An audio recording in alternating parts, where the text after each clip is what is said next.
Assalamualaikum warahmatullahi wabarakatuh. Jumpa lagi para pendengar Pelita Ilahi yang dianugerahi kasih sayang ilahi. Hari yang cerah ini masih akan dilanjutkan perbincangan berkenaan dengan khalifah dan khilafat, yaitu pidato pertama Hadrat Hafiz Hakim Maulana Nuruddin, Khalifatul Masih pertama radhiyallahu anhu saat terpilih sebagai khalifah, yang telah disampaikan pada tanggal 27 Mei 1908 di Qadian. Setelah membaca syahadat, Hadrat Khalifatul Masih awal membaca surah Ali Imran ayat 106 yang berbunyi, "Dan janganlah kamu menjadi seperti orang-orang yang terpecah belah dan berselisih sesudah bukti-bukti yang nyata datang kepada mereka. Dan mereka itulah orang-orang yang baginya ada azab yang besar." Hujur selanjutnya bersabda, "Saya memuji Allah Subhanahu wa Ta'ala yang merupakan Tuhan kita yang maha kekal dan maha hidup. Setiap nabi yang datang ke dunia diberikan sebuah misi yang dikerjakan olehnya. Ketika misi itu bertemu dengan Allah Subhanahu wa Ta'ala, memanggilnya kembali. Dikatakan bahwa Nabi Musa alaihissalam tidak mencapai tanah yang dijanjikan pada saat beliau wafat. Rasulullah SAW bersabda bahwa dia telah diberikan kunci-kunci kaisar, tetapi dia meninggal dunia juga. Sebelum melihat kunci-kunci itu, dalam wahyu ini terdapat rahasia-rahasia tersembunyi. Meskipun beberapa orang mungkin berpikir bahwa beberapa wahyu yang disampaikan tidak terpenuhi, saya pikir ini adalah kerja Allah Subhanahu wa Ta'ala, di mana Dia memulai sebuah proses yang berevolusi secara bertahap melalui berbagai tahapan dan terkadang di tempat yang telah Ia tunjukkan. Seseorang yang menyerupainya melanjutkan, meneruskan wahyu. Dalam bagian pertama Al-Quran telah disebutkan, engkau meminta air kepada Nabi Musa. Ini juga diulangi di tempat lain. Meskipun Rasulullah SAW tidak menunjukkan pernyataan ini kepada orang-orang yang beliau tuju, firman Allah Subhanahu wa Ta'ala dipenuhi dalam berbagai bentuk. Dengan cara yang sama adalah kerja Allah yang maha kuasa, bahwa terkadang janji-janji terpenuhi dan terkadang beberapa janji seperti yang tertulis dalam Al-Quran, tetapi jika ia benar, maka akan menimpa kamu sebagian dari apa yang menjanjikan kepadamu. Quran Surah Al-Mu'min ayat 29. Bercerminlah di atasnya, dan Anda akan mengerti bahwa kata-kata yang digunakan berarti bahwa tidak semua janji akan terpenuhi selama hidup Nabi alaihissalam. Hadrat Syekh Abdul Qadir Jailani rahmatullah alaihi telah bersabda, terkadang Allah membuat sebuah janji tetapi tidak memenuhinya. Seorang yang tidak peduli mungkin berpikir bahwa Allah tidak memenuhi firman-Nya, tetapi kenyataannya adalah janji tersebut dipenuhi dalam satu waktu tertentu yang dipilih oleh Allah Ta'ala yang Maha Kuasa, atau dalam cara yang seperti itu. Anda bisa melihat masa lalu saya tidak pernah menginginkan menjadi imam. Ketika mendiang Maulvi Abdul Karim Sahib ditunjukkan menjadi imam untuk memimpin sholat di masjid, saya merasa lega, terangkat dari sebuah tanggung jawab yang berat. Saya sangat mengetahui pribadi dalam hati saya sendiri. Saya tidak menginginkan hasrat pribadi di dunia ini. Hasrat saya satu-satunya adalah bahwa Allah ridho terhadap saya. Saya berdoa untuk hal ini. Inilah tujuan satu-satunya saya tinggal di Qadian, dan juga satu-satunya mengapa saya tinggal di sini dan akan tetap tinggal di sini di masa mendatang. Saya menghabiskan banyak hari yang mencerminkan keadaan kita setelah Hadrat Masih Maud alaihissalam Imam Mahdi wafat. Inilah mengapa saya melanjutkan untuk mengusahakan pendidikan Saib Jadah Mahmud Ahmad. Beliau sudah seperti seorang saudara dan anak bagi saya. Saya memiliki hubungan yang sangat istimewa dengan beliau. Kemudian dari jarak dekat, Mir Nasib Nawab Sahib memegang posisi terhormat di mata Hajat Sahib dan bagi kita semua. Orang terdekat ketiga adalah Nawab Ali Muhammad Khan Sahib. Kemudian di antara para pengikut pendapat, terdapat juga Syed Muhammad Ahsan Sahib, beliau seorang yang sangat mampu.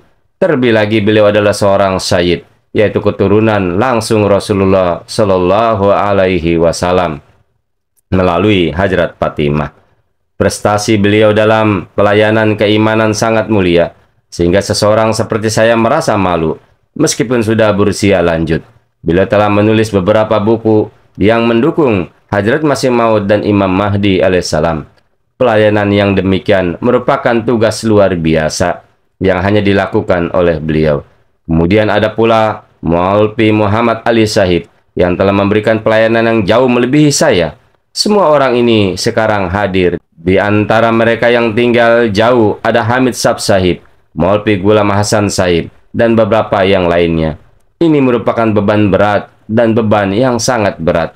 Inilah ada tugas untuk para wakil yang ditunjuk Allah Ta'ala semata karena Allah Subhanahu wa Ta'ala telah memberikan jaminan yang luar biasa, berfungsi sebagai tongkat Nabi Musa alaihissalam di saat-saat sangat sulit. Lihatlah situasi di hadapan kita sekarang ini. Penting sekali bahwa setiap laki-laki, perempuan, dan anak-anak berdiri bersatu. Saya menghimbau Anda sekalian berbeat kepada salah satu orang-orang ini demi kesatuan ini. Saya ada bersama Anda. Saya pun sudah tua dan tidak sehat, dan tabiat saya tidak cocok. Tugas besar ini tidaklah mudah. Hajrat Sahib Masih Maud alaihissalam dihubungkan dengan 4 bidang kerja. Yang pertama adalah penghambaan dan pemujaan beliau terhadap Allah Subhanahu wa Ta'ala. Yang kedua adalah merawat orang-orang yang membutuhkan. Yang ketiga adalah keramat tamahan. Dan yang keempat, yang merupakan tujuan utama beliau, adalah untuk menyebarkan kebenaran Islam. Dari keempat hal tersebut, yang pertama, pengabdian dan pemujaan yang hanya beliau sampaikan puji syukur kepada Allah Subhanahu wa Ta'ala selama hidup ini akan terus berlangsung hingga alam baka. Ada 3 tugas lain, diantaranya menyebarkan kebenaran. Ini adalah yang terpenting dan tugas yang sangat sulit. Pada masa ini adalah ateisme dan perbedaan dalam komunitas Islam. Untuk menyelesaikan perbedaan ini, Allah Ta'ala telah menunjuk jamaah ini. Anda pikir ini mudah, tetapi ini adalah tugas yang sangat sulit bagi orang yang harus memenangkannya. Karenanya saya bersumpah dengan nama Allah Ta'ala, saya mohon kepada Anda untuk memilih salah satu dari antara orang-orang luar biasa yang telah saya sebutkan tadi. Saya siap untuk berbeat kepadanya bersama Anda. Jika Anda bersikukuh berbeat di tangan saya, maka dengarlah bahwa berbeat itu seperti dijual. Suatu waktu Hajat Masih Maud memberi isyarat kepada saya agar tidak pernah berpikir tentang kampung halaman saya. Sejak saat itu, semua perhatian saya berikan kepada beliau dan tak pernah saya memikirkan kampung halaman lagi. Jadi melakukan umpan itu sulit. Seseorang melepaskan pikiran bebasnya dan tingkatan keinginannya demi kepentingan orang lain. Inilah alasan mengapa Allah Subhanahu wa Ta'ala menyebut ciptaannya penyembah. Sangat sulit penghambaan terhadap diri sendiri. Terlebih jauh lagi menanggungnya. Mengapa pula menanggungnya untuk orang lain? Bila Anda melihat perbedaan watak orang-orang yang berbeda, maka diperlukan usaha yang sangat besar untuk mencapai keseragaman. Saya melihat tugas yang diemban oleh Hajrat Sahib Masih Maud dan Imam Mahdi alaihissalam, dan saya sungguh terkejut dan terpesona. Pertama, beliau sakit. Meskipun demikian, beliau melaksanakan tugas yang begitu besar dengan menulis prosa, puisi, dan syair, dan tetap menjalankan tugas penting lainnya. Inilah saya, hampir seusia beliau. Di sana beliau mendapatkan dukungan dari Allah Ta'ala setiap hari. Di sini kondisi saya lebih baik, tidak diucapkan. Ini semua tergantung karunia Allah Ta'ala. Karena itu Allah Subhanahu wa Ta'ala telah mengatakan di dalam Quran surah Ali Imran ayat 104, sehingga dengan nikmatnya kamu menjadi seperti bersaudara. Saya mempersembahkan kepada Anda sebuah hal penting dari masa Hajrat Abu Bakar Siddiq radhiyallahu anhu. pada saat badai pertikaian timbul di Arabia selain di Mekah, Madinah, dan di Jawasi, di mana-mana terjadi tempat pertikaian. Bahkan orang-orang di Mekah pun mulai berubah. Tetapi dengan semangat kesolehan yang sangat besar, beliau telah bersabda, kalian adalah yang terakhir menerima Islam. Kenapa mau menjadi orang yang pertama untuk meninggalkannya? Hadrat Aisyah Siddiqah radhiyallahu berkata, gunung yang menjauhkan kami, ayah saya akan menghancurkan orang lain hingga hancur berantakan. Kemudian Hadrat Abu Bakar Siddiq memberangkatkan pasukan muslim sebanyak 20.000 orang ke Madinah, semata-mata karena Rasulullah SAW telah diperintahkan mereka untuk maju. Seluruh negeri ada dalam kekacauan.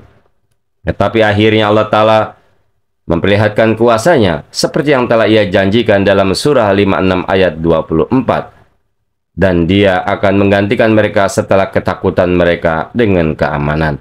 Pada masa sekarang, kita dihadapkan pada situasi seperti itu. Sebelum pemakaman dilaksanakan, saya meminta Anda untuk bersatu dalam satu keyakinan. Setelah Rasulullah SAW wafat, pada masa Hadrat Abu Bakar Siddiq radhiyallahu, para pengikut harus melakukan tugas-tugas yang sangat penting. Tugas yang sangat penting itu adalah pertama, menyusun Al-Quran. Penyusunan Al-Quran harus dilakukan dengan memberi perhatian khusus hingga pelaksanaan praktis. Kemudian Hadrat Abu Bakar Siddiq mengatur sistem zakat. Ini adalah prestasi yang sangat besar. Penerapan zakat memerlukan standar pemenuhan yang tinggi. Kemudian ada dukungan untuk keluarga dan banyak tugas lainnya. Sekarang, bagaimanapun keinginan Anda harus mematuhi petunjuk saya. Bila ini dapat Anda terima, saya mau tidak mau akan menerima tanggung jawab ini. 10 poin beat tetap seperti semula. Di luar itu, saya akan melakukan pelajaran Al-Quran, sistem zakat, menyediakan tablik keyakinan, dan proyek apapun yang terpikirkan oleh saya dari masa ke masa. Kemudian pendidikan keagamaan dan juga kurikulum sekolah agama harus sesuai dengan keinginan saya. Saya menerima beban ini semata-mata demi Allah Subhanahu wa Ta'ala. Ingat, semua berkah yang ada dalam kesatuan jemaat tanpa ketua akan mati. Terdapat di dalam Al-Hakam 6 Juni 1908. Itulah para pendengar pelita ilahi yang dianugerahi kasih sayang ilahi yang berkenaan dengan pidato Khalifatul Masih awal. Semoga dapat bermanfaat. Wa akhiru da'wana alhamdulillahirabbil alamin. Assalamualaikum warahmatullahi wabarakatuh.